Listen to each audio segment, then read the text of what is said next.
I was 37 when I agreed to take part in the clinical trial of the drug. I wasn't sick. I didn't have anxiety disorders or insomnia. I just didn't sleep well. It wasn't that I couldn't fall asleep. It was the dreams. They came every night, sticky, heavy, like molten butter seeping into the seams of my consciousness. I woke up screaming, soaked in sweat, exhausted. Often I couldn't even remember what exactly I had dreamt, but the feeling remained. I had seen something I was never meant to see, something beyond the limits of human experience. At the clinic, they told me the drug was experimental. It blocked the REM stage of sleep. Your body rests, your mind stays silent, the doctor said, smiling a sterile smile. I signed the consent form and took a small bottle filled with white capsules. The first few nights without dreams felt like salvation.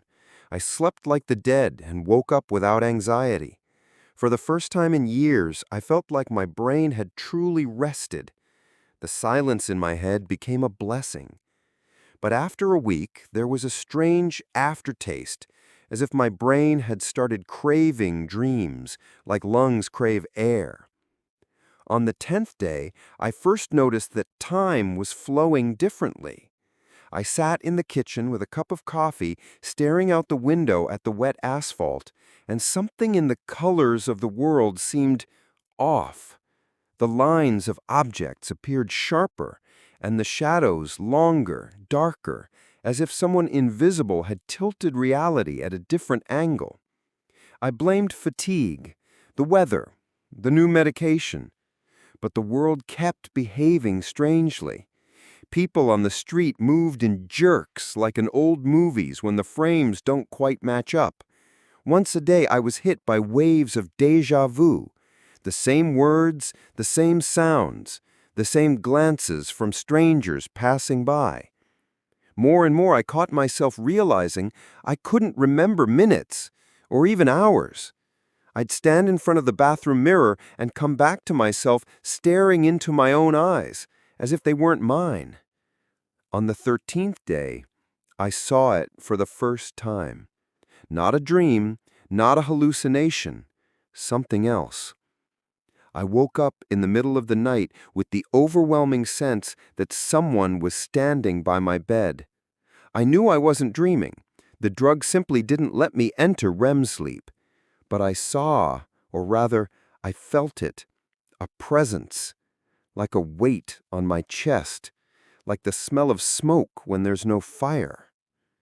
In the morning, I went to the clinic and said I didn't want to take the drug anymore. They told me quitting would violate the contract and that I had already taken a sufficient dose for the study to be representative. They didn't even ask me why I'd changed my mind. That's when the worst began. I stopped being able to tell when it was day and when it was night. The lamps gave off a strange yellow glow, and the sun looked dead. My neighbors started watching me cautiously. I began finding newspapers in my mailbox with the wrong dates. Once it was an issue from 1993. The shadows began to change shape. They didn't behave the way they should. One shadow stayed in place even after the object that cast it was gone.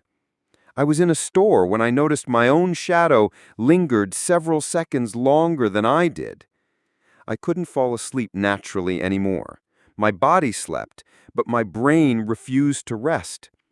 Once I woke up and I couldn't remember my own name. Another time I didn't recognize my apartment. A few days later, I woke up screaming, even though I hadn't dreamed at all. Something inside me was screaming, but without form, without plot, without images, a pure, endless scream. On the 22nd day, I saw a person without a face. I was walking past a shop window when I noticed my reflection, but there was no face. No eyes, no nose, no mouth, just smooth, pale skin. I stopped, waved my hand, and it vanished. I spun around sharply. Everyone else had faces. My hands were shaking, and I sat down on the sidewalk, losing my grip on reality. It wasn't a dream, it was daytime, but the world was tearing at the seams. When I went back to the clinic, they told me the study was over. The building where the doctor's office had been was now a second-hand clothing store. The woman at the register said she had never heard of any clinic. All my documents looked real, but when I went to a hospital asking them to verify, they told me there had never been such a program. I was alone, and without dreams, without any dreams at all. Something had changed in my brain. I started hearing sounds no one else heard.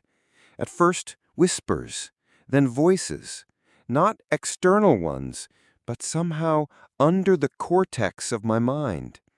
They didn't speak words, but made me remember things I couldn't possibly remember. I saw a scar on my palm that never had been there before, and suddenly I remembered making it when I was 6 years old, a memory I'd never recalled until that moment. They were unlocking memories inside me. Not dreams, real, hidden memories. And something dreadful was rising up from them. I began to suspect that dreams aren't fiction, that REM sleep isn't just random neural activity. It's a valve, a defense mechanism.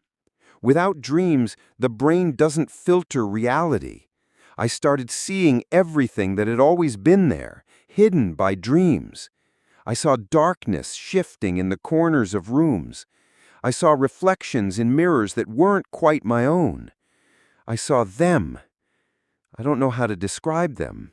They're not beings, not people, not shadows. They're presences.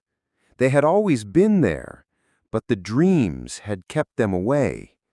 Now they knew I could see them. On the 35th day, I went to the police. I told them I was being followed. I showed them the bottle of capsules. But the officer looked at me like I was insane and said it was an ordinary bottle of vitamins. I screamed. I demanded a lab test. They held me in custody for several hours, then released me, telling me to see a psychiatrist. I went home and decided not to sleep at all, not to lie down. If the brain sleeps without REM, then that's when they get in, when there's no barrier. I was going to hold out for a few more days, but something broke. Not in me, in the very logic of existence. Reality started dissolving like wet paper. Time began moving in fragments, space stretched and compressed, as if I wasn't here, but somewhere on the edge of being. I sat in the kitchen, holding a cup of coffee, when I realized I didn't remember making it, didn't remember waking up, getting dressed, or coming here. Everything before that moment was fog. And then it got worse. People on the street began dissolving into thin air, as if they had no shadows. Voices sounded muffled, deep, as if coming from underwater. And with every day, it got worse. I thought it was a side effect of the drug, that I was losing my mind from lack of dreams. But one morning, I noticed something terrifying. I no longer felt pain. I drove a knife into my palm. The blood came, but I felt nothing. Then I realized I couldn't hear my heartbeat. Then I wasn't breathing. And yet I was. Awareness hadn't left me, and that's when the memories came back. Memories that didn't belong to this life. I saw myself on a hospital bed. I saw someone from the staff panicking. The monitor showed a flat line. I saw my own body, pale, lifeless, and then darkness. And now I'm here, living in a simulation that holds together only because my brain refuses to fully shut down. I'm not alive, but I'm not dead either. I'm somewhere in between, beyond the threshold. My insomnia isn't a side effect of the drug. It's what remains after death if your consciousness doesn't turn off. Turns out, sometimes death doesn't come as an interruption. Sometimes it lingers, like an endless system crash. REM sleep was the last valve, the passage, the final corridor where the soul could drift away. But when my brain artificially blocked it, I didn't cross over. I stayed. Sleep isn't just part of life. It's a gateway, and if you break it, you don't come back and you don't move forward. You become a fragment, an echo. I no longer know how much time has passed. I don't age. People don't see me. They walk through me. I'm not in a body, not in the world, just trapped in the echo of reality. Every day repeats with slight variations. Every memory is blurred. My thoughts collapse, reassemble, and dissolve again. I don't live, but I don't sleep. I'm not in hell and not in heaven. I'm in the fragment, and the fragment is forever. Now I understand. The scariest thing isn't dying. The scariest thing is not letting yourself go, not allowing sleep to come and take you. I beg you, if anyone ever offers you a drug that switches off your dreams, run. Don't listen. Never sacrifice sleep, because sleep is the only exit and the only death that makes sense. And me? I'm still here. And maybe, if you're reading this, you're already close.